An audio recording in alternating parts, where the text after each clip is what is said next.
Mecca were pagan.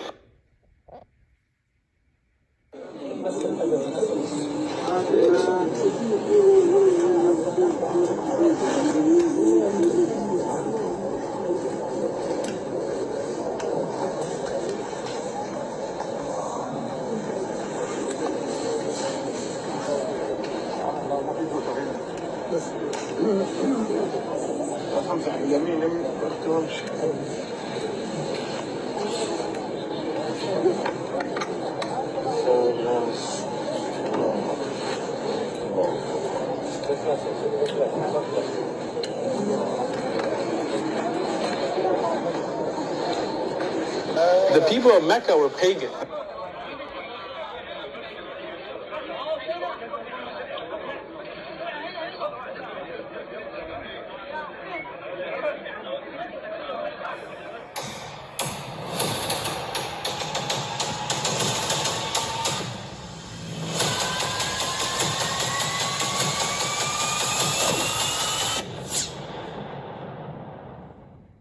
But I mean, again, he doesn't know who Gabriel is, right? Because he didn't come from an Abrahamic faith. The people of Mecca were pagan. The Quran has mentioned if this book was from other than God, they would have found in it many contradictions. If a book is without contradictions, that has no bearing on whether it comes from God or not. I've had phone books that are inerrant, but I certainly don't think God gave them. That we believe without understanding. The brother asked a very important question that most of the scholars say that listening to music, watching movies, and most of the television programs, they're haram. So how can we have fun? Let me tell you, brother, at the outset that having fun is permitted in Islam as long as the fun is halal fun. That the standard narrative has holes in it. The Prophet tells us because Satan or the devil sleeps over our nostrils. Those who oversleep and not pray Fajr on time, Satan urinates in their ears. I really do think Jesus was crucified and that he really was dead and buried. He thought that he was a son of God in the sense that he was specially chosen by God. I think Jesus really did think he was going to be the Messiah, the future king of Israel. I mean, that is, after all, why they crucified him.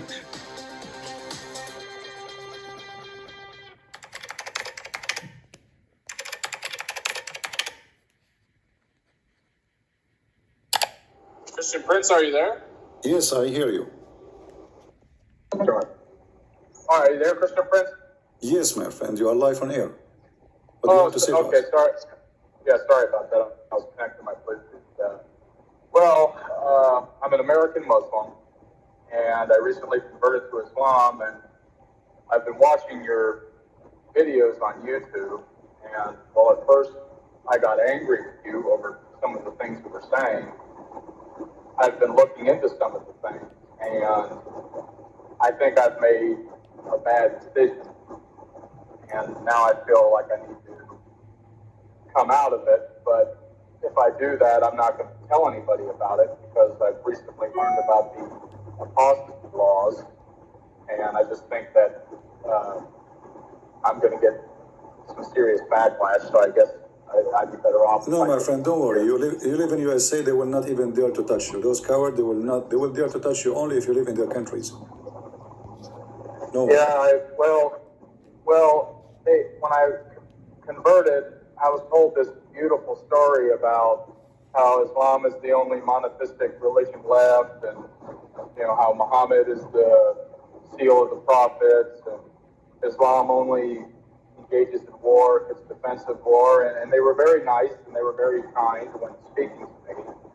And they also said they believed in Jesus and they believed that Jesus will come back. And I did some investigation into the Islamic belief and how Jesus will come back. And what I found shocked me. Because according to the Islamic belief, if I'm understanding, is that when Jesus comes back, he's going to kill the pigs, which means Jews, and break the cross, destroy Christianity. And so, while it's true that they believe in Jesus, they believe in a very different Jesus than the one I was raised with. The Jesus in Islam is hostile towards traditional Christians. And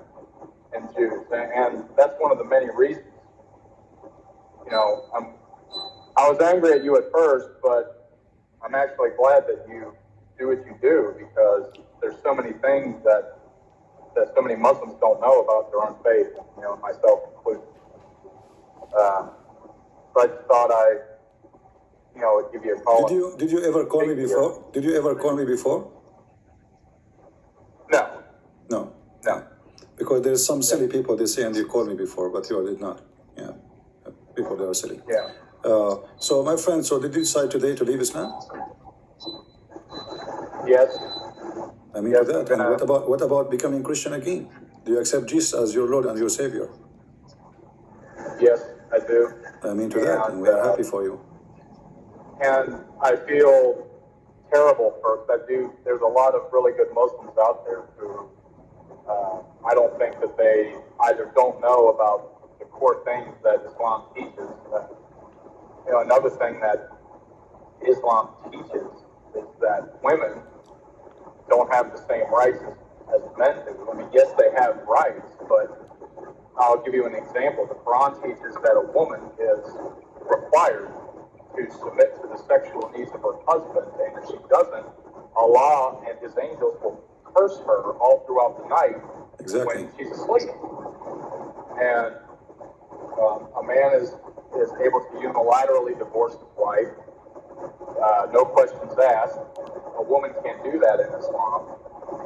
A man can have up to 4 wives, although Muhammad could have more, which a privilege. Sexual privilege to the cult leader. Exactly. And not only that, Muhammad had sex slaves. He sold sex slaves. So I've been doing a lot of investigating into the faith after I converted, and I should have done more before I took the Shahada. But for how long you been a Muslim? Not very long. About 3 months. Not very long. Few months? Yeah, a few months. Okay. I was curious. I went to a mosque. I met some very nice people there. They were very open, very welcoming. I was actually surprised on how open and welcoming they were. Well, they are nice because they wanna win you. This is the game. What do you think, they will be rude to you? I mean, they're trying to win you to join us, right? So it's a trap. And have you ever heard of a scam is not nice when they call you like a scam? You know what scam is? Right. And I've been asking some of my friends who I attended the mosque with some of these questions, and they don't like to hear them. They don't like to hear them. They don't like answering them. Or they say things like, you're taking it out of context, you're misinterpreting it, and it's almost as if Islam is never wrong, ever.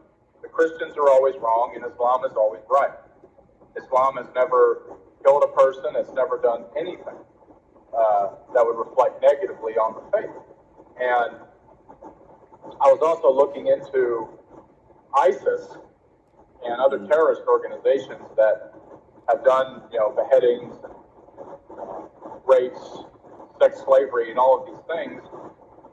And I thought, before I converted to Islam, I thought, that's not real Islam. I thought, most Muslims don't do that, so that's got to be a perversion of the faith. And what I found was Muhammad, during his lifetime, beheaded several thousand people during his political campaign after he went from Mecca to Medina.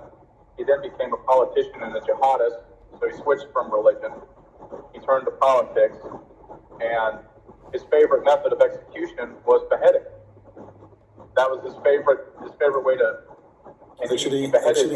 Actually, his favorite was a crucifixion and putting nails in the eyes and cutting hands and feet. Oh, yeah! Wow, what a good trade-off. Yeah, this is his favorite, and this is actually in the Quran. So Muhammad, he practiced that. He put nails, he heated nails, and he put them in the eyes of those people who oppose him, as we can find.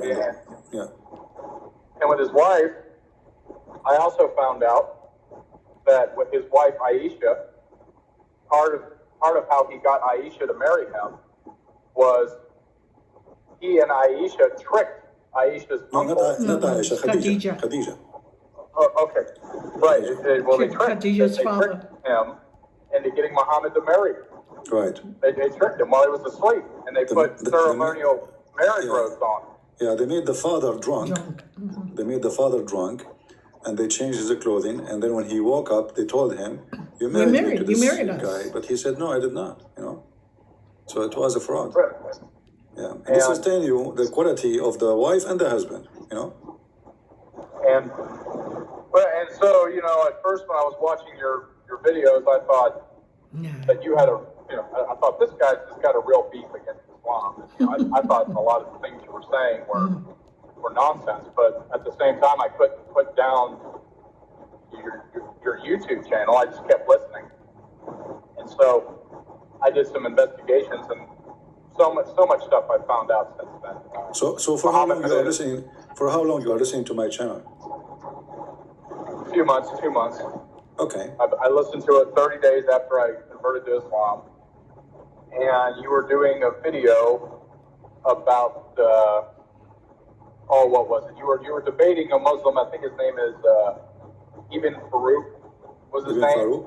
Ibn Farouk. Okay. Ibn Farouk. Well, you were debating him, and I think he was using a fake name.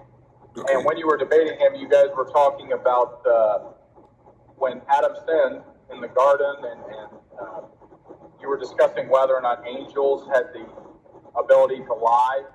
Correct. Yeah, you were saying, tell me these things if you are true. I can't remember exactly what you were, but I'm sure you remember the one I'm talking about. Yeah, tell me the names of those things if you are truthful. Right, and so I really liked Ibn Farouk, and I still do. I mean, I don't think he's a bad person. And so I looked into... He's a liar. Well, how he can be a good person? He's a liar. A person, he keep lying. He cannot be a good person. Right. Well, I think a lot of them do, and that's another thing that Islam. So a good person, he don't make religion as a business of lying, because supposedly you are following God, and the one who is religious is the last one to lie, right? So when the one who is religious is lying, so what kind of religion this religion is? Right, and another thing, because I was a Christian before I converted to Islam, and what's really alarming to me is when I look at the Quran and the things written in the Quran, and then I look at what the book of Revelation teaches about the end times, about how people who worship the image of the beast, which I now firmly believe is the Kaaba, and in Mecca is the image of Allah, which Muslims refer to as Yamin Allah, the right hand of Allah. I believe what the book of Revelation is talking about is it's an image in the desert that the majority of the world would covet shortly before the return of Jesus. And it talks about how Christians will be beheaded in the last days, how there'll be massive persecution.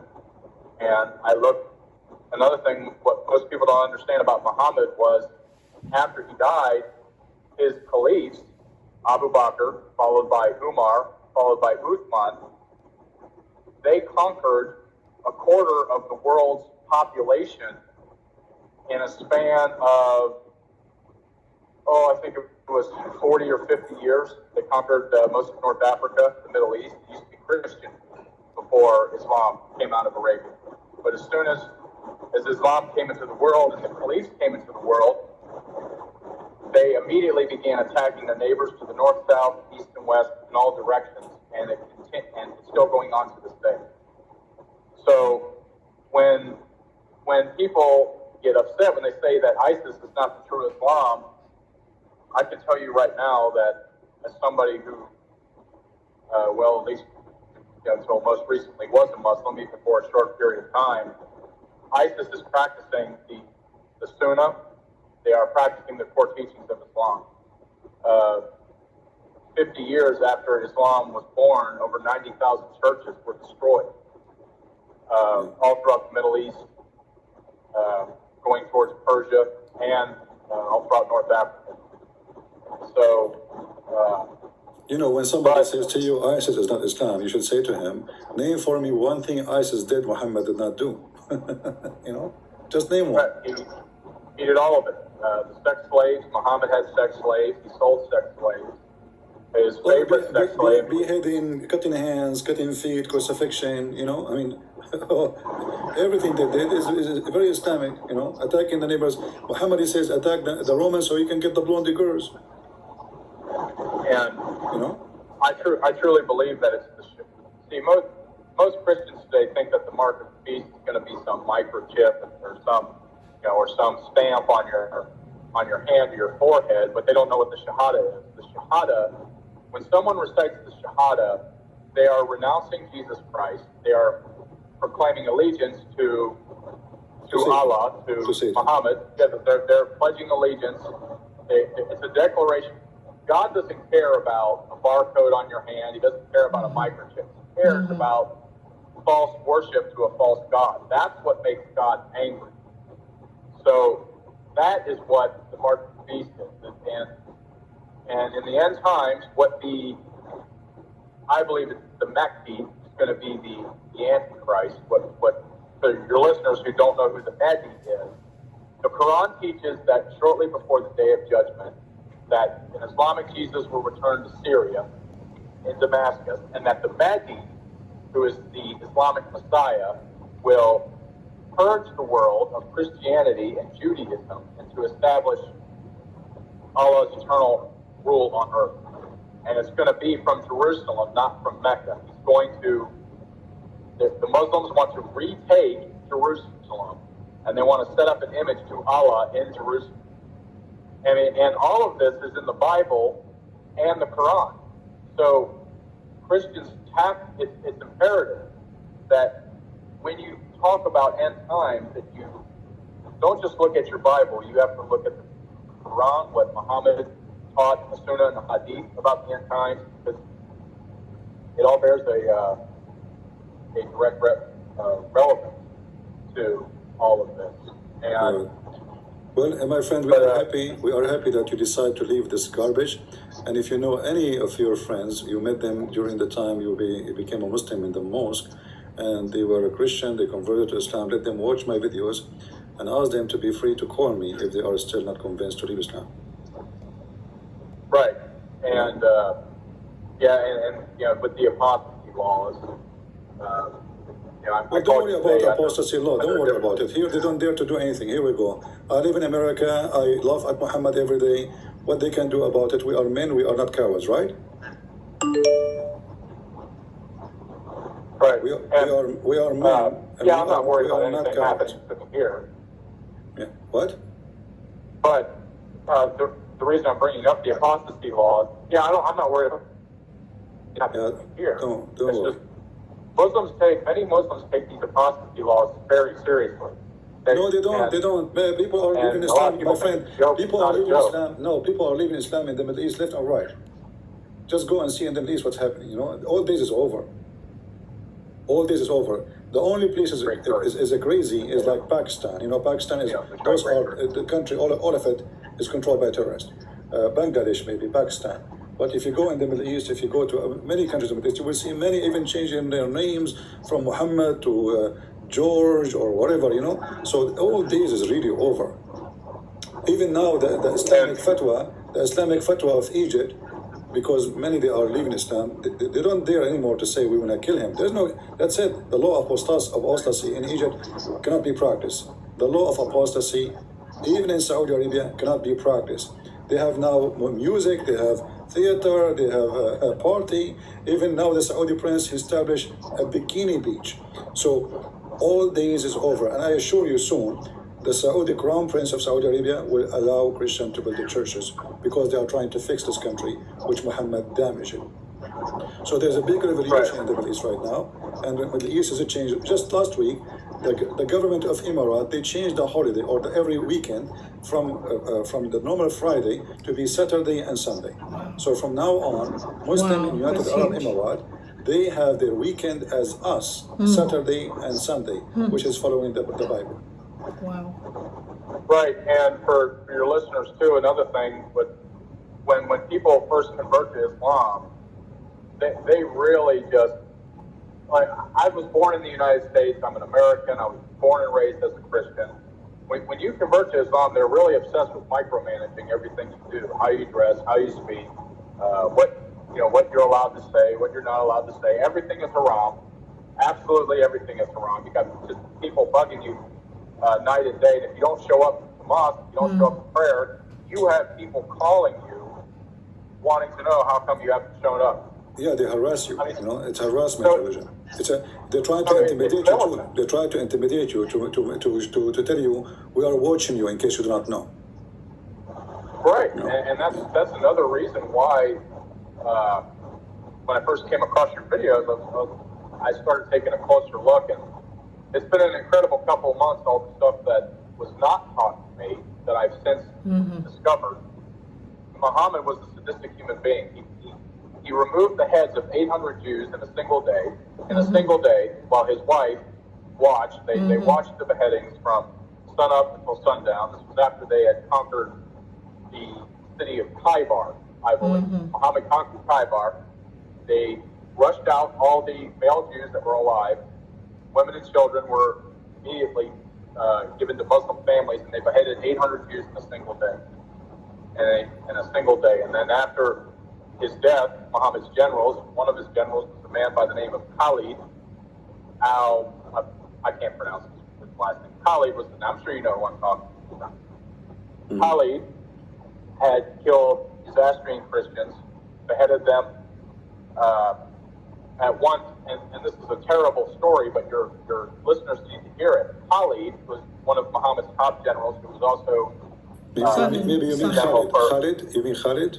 Yeah, that's what I'm talking about. He's also a general for Abu Bakr, who was Muhammad's first caliph. Khalid went to some Christians in Iraq.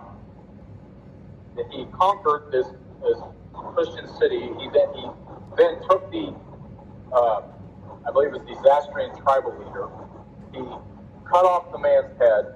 He takes the man's head and he drains the blood into the soil of the ground below him, and then raped the man's wife in the bloody soil. This one supposedly, this one was not a Christian. Supposedly he was a Muslim, and he killed him. He cooked his head, and he raped his wife. Correct.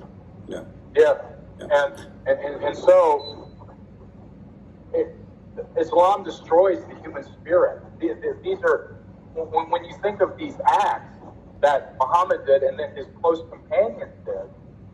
This is why I'm leaving Islam. I can't follow this. I cannot follow this. I cannot follow somebody in good faith who not just he did these things, but his generals and his caliphs did these things. So these were the apostles of Muhammad: Khalid, Abu Bakr, Omar, the caliph after that, Uthman. So the point is, if he is the same as his friends, all of them, they are a bunch of filthy criminals. All of them. And now one thing I'm with many Muslims today that I'm happy about is that many of them don't embrace this interpretation, or they don't embrace these acts. But what's sad to me is they believe. No, my friend, you are wrong. They do. Yeah. They do embrace it. They do embrace it, but they are hypocrite. So when they live in the West, they are not in the place they can say the truth, because that will cause them to be in trouble. So because this is a religion of hypocrisy. Chapter 3, verse 28, it says, you can speak to them in a friendly way while your heart is like this. So they don't really. All of them, they embrace it. If you ask this Uthman ibn Farouk, if you ask him, do you support killing the Christian and the Jews? Your prophet says, when I kill the Jews in the judgment day, he will never dare to say yes, But if he's living in Afghanistan, he will say yes. You know what I mean? So those people depend where they live. They don't really, when they say to you, we don't embrace ISIS, they are lying. All of them, they support ISIS. The one who don't support ISIS is government. Because why? Like the royal family of Al Saud, they knew that ISIS and Al-Qaeda are a threat. Why? Because they want to take their place. But they are not opposing them because they are bad Muslims. They are opposing them because they want to take their place. You know what I mean? Or maybe I'm, at the same time, maybe I'm forgetting to remind myself that Islam teaches that it's okay to deceive unbelievers if it spreads or advances Islam. It's the Arabic word for it called taqiyya. Taqiyya, yeah. Or hudna. Hudna is another word. 18. Chapter 3, verse 28. Yeah, so it could be perhaps that, and it's hard to tell. Maybe they're just deceiving me because, especially with new Muslims, people who just convert to Islam, they don't know anything about Islam. It's really easy to deceive them, or to maybe paint a picture of Islam that is not the real Islam. So I pray that a lot of Muslims will leave Islam. Muhammad, it's my personal belief that this religion was started by Muhammad as a justification for political conquest. For money, for power. Money and this is what power Muhammad is and about. knowledge. He's satanic man. He made a privilege just for his private part. He made a privilege just for his pocket. He made a privilege even for a God, because he made himself his God on earth. Yeah, he is so the whatever God, the prophet really. say, you obey. He knows Allah. So he became God on earth. So this guy